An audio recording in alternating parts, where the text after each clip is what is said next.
Hello, and welcome to this edition of What the Hell Just Happened? The vlog that turns the news into an offer you can't refuse. I'm your host, Martin Ganapola. Wow, there were so many things that happened this week, from Supreme Court decisions to Robert Mueller's upcoming testimony in Congress to the allegations that the president raped a woman 20 years ago in a department store. It was crazy. So do you think I'll be talking about these important, worthy topics? Hell no!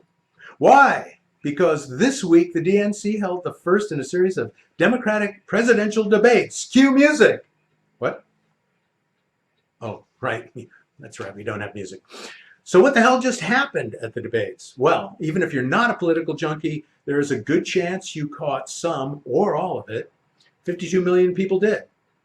As you know, each night of debates featured 10 candidates. Yes, it was a debate so nice, they did it twice.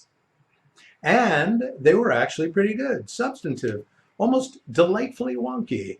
Let's take a quick snapshot of what went down on that stage in Florida. On Wednesday, the candidates were Liz Warren, Beto O'Rourke, Julian Castro, Cory Booker, Amy Klobuchar, Jay Inslee, Tulsi Gabbard, and 3 other guys who won't be in the next round of debates. Come on, guys. Sorry, own it. Senator Warren came out swinging with her policy positions. She was outspoken and declared in her now familiar refrain that she had a, quote, plan for that on almost every subject. I was kind of surprised she didn't run off stage and fix the open microphone problem in the second half.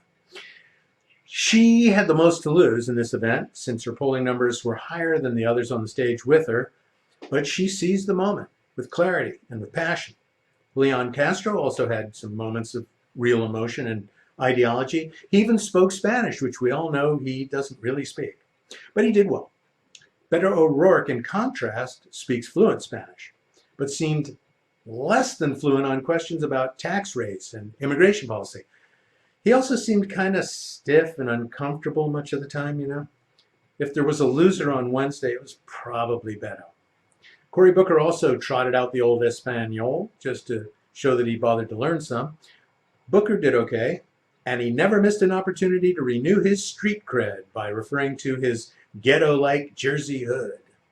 Amy Klobuchar did her usual best to look strong, smart, and leaderly, even pulling a gotcha moment on Jay Inslee when he referred to his singular feminist legislative achievements.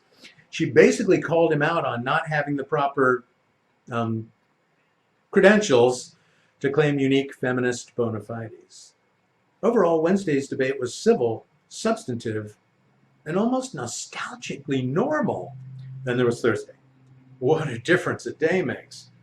Thursday's contenders were Joe Biden, Bernie Sanders, Kamala Harris, Pete Buttigieg, Kirsten Gillibrand, John somebody, Michael Uzi-Watsy, Eric What's-His-Face, Andrew Trickleup, and famous author Marianne Gotta Call New Zealand. Anybody home? Joe Biden, the odds-on favorite with 32% polling approval, had a clear advantage until Kamala Harris began to speak. Now, to be fair, Uncle Joe had to know that folks further down the trough from him were going to come gunning for his old white ass.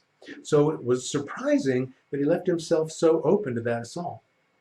Even Bernie Sanders pledged to declare his policy difference with Biden, and he didn't really lay a glove on the vice president. But Harris made her case for leadership, while taking Joe to task for his long and winding political career, which actually began the year Kamala Harris was bused to her elementary school. What Kamala did to Joe wasn't pretty.